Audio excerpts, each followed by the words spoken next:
Mama didn't raise this rude boy. He was raised in the dark. Mama didn't raise this. This is the Nextmen and Gentlemen's Dub Club in session. We are at King's Crossroads Studios discussing how we made our track Rudeboy.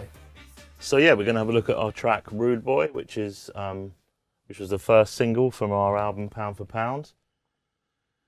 Nextmen versus Gentlemen's Dub Club, Pound for Pound. This is one of the first tracks that we completed for the album. I made the initial very basic beat loop and sent it to Toby and Johnny from GDC, and they seemed to like it. So we got together and worked on it. And basically the track went through several incarnations, but the initial starting point, I guess, was the drums and a few little samples and a bass line. So if I just play the drums, and it then was like a loop, wasn't it, to start off with? Started off as a basic kind of 16-bar loop. The drums are made up of separate sounds and a couple of loops in there, percussive loops. So we can go through it. Let's have a look. So there are two kicks.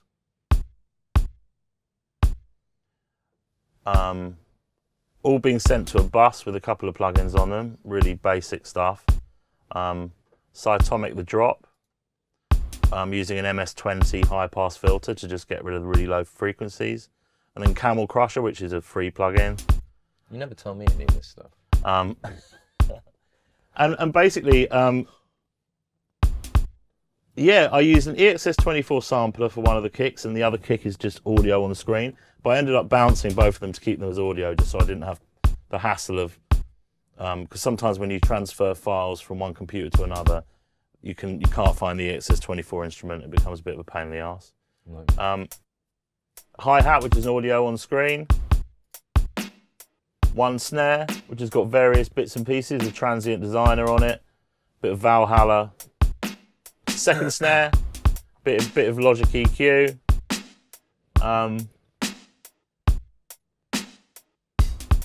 Another little hi-hat. Kind of little effect sound. It's weird, isn't it? Another kind of dubby thing, which is from a sample pack. It's like a spring reverb or something. Yeah, but that's just in it. It's just a sound that I got.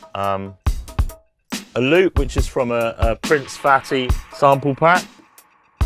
Just a bongo loop. Another separate hats that I programmed. Another little bit at the end of a bongo loop.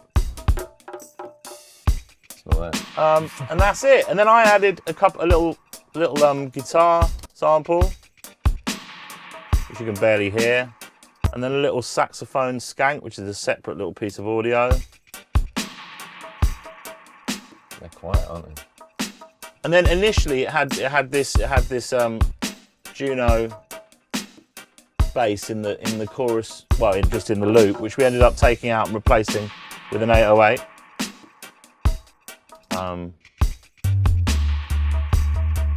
this was the initial bass, which is a Juno 60 filtered sine, played with an EXS24 as MIDI, and then I use R bass and the UAD 1176. It's a go-to, that one, isn't it? And that's how it started. And then we can talk about, we did another session then all together when Toby came in and a guy called Luke, who's a keyboard player from GDC, amongst other bands, and did a session to add some guitar and some keys. So we added a piano. Better turn this on silent, hadn't I? Probably a good idea. Now this was recorded using Luke's Nord stage. Stage 2, yeah. With Verb, which was inside the Nord and just DI'd into the interface. So it's really simple. And then a Bubble, which was also So that was a Nord. Was it a Nord lead? Yeah, actually, or that a might be small the Nord off the lead. Yeah. Well, did we didn't replace them, did we? No. I think initially I might have done piano in using a contact instrument inside the computer, but then we replaced it, and I don't have those the initial ones anymore. Well, I guess the aim was to have like the program drums like nice and tight and kind of, you know, the feel that you get when you have loops going, but then to get the live effect of someone playing over it almost a bit more freely. And between those two things, you kind of get this push and pull, which is really, really effective. So you can hear them both going, and then then Toby did some guitar, like a guitar skank. Oh, those two have literally both just got UAD 1176s on them, just tucking them in a bit. The guitar skank's got the UAD Galaxy tape echo on it for a spring reverb, and then just a twang reverb, very subtly set up in guitar rig, bit of twang. And then there's also a part. Why is it called the polka? Oh, it's quite polka-y, isn't it? Quite polka-esque. Accordion out. Quite often we'd use a guitar to double up the bass, just because it's a nice kind of overlay sound. For sure. A little bit of a vibe. When you take the bass out and leave the guitar in, it still sort of implies the bass line without the weight. And then you drop the bass back in, and everyone goes mental. And there's a couple of other things in here. Sure. A little xylophone thing, which was kind of xylophone, isn't it? Don't know. Yeah. It's like a music box sort of thing. Yeah, which would have been from Omnisphere. Just played in and then bounced to audio, so I don't know what processing I put on it. Probably 1176. Probably 1176. And also initially I put some kind of MIDI and sample pack kind of horns.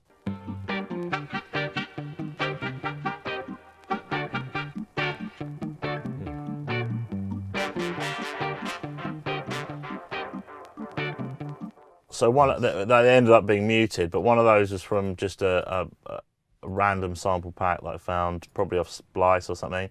And the other one was from Session Horns Pro, contact instrument that I just played in, added some delay, added the vinyl strip to make it sound kind of dusty and old, and then a bit of Echo Boy from Sound Toys. But that ended up being replaced by, you should talk about horns and... Yeah, we went to my studio in Wood Green, recorded trumpet, tenor and trombone. Recorded them separately, actually, one at a time. And actually some of them we did together, but just for sort of practical purposes, it's easier to edit when you record them all separately. Yeah, so that was awesome, because Brad had already done quite a lot of the horn lines, and we'd done a few on Session Horns Pro, but it's so hard to find any sampler instrument that sounds like brass, and you always get a better result from getting people in. So yeah, that was really cool being able to do that. And with those, that was just a kind of a few settings that you had that you'd used on the GDC album that we put them through. An API 2500 compressor, and then I added the decapitator, which I put on Punish for all horns, because I think they need to be distorted. Punish all horns. Yeah, basically they need to be distorted. That's the concept And there. initially, I think we used either a Valhalla Verb or the Galaxy Tape Echo Spring Reverb. But then, because you added effects from Prince Fatty setup, these at the moment don't have any verb on them.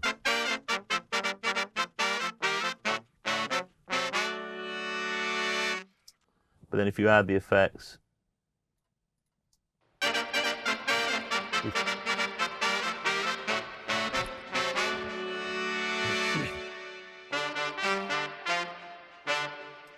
that's a mixture. Yeah, you should talk about what that. we did there was, once we got the recordings, we got everything recorded dry. I took all the stems to Evergreen and Prince Fatty's studio, where they've got an SSL and lots of different outboards. They've got like Revox tape machine. He's got like a 50s Spring, and what else? VRS parallel delay. Loads of different tricks, bits and pieces they've collected over the years.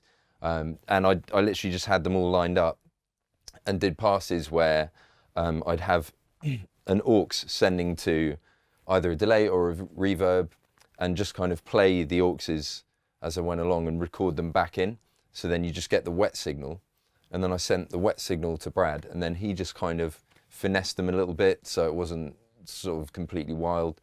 And like bits when the vocals come in, it's probably better to leave more room for them to shine. So I think there were instrumental sections where the effects would come out more, and then maybe they'd be drawn back in a little bit when a vocal came in or a horn line or whatever. That's all we've got time for. If you want to see the full feature, then go out and buy Computer Music magazine.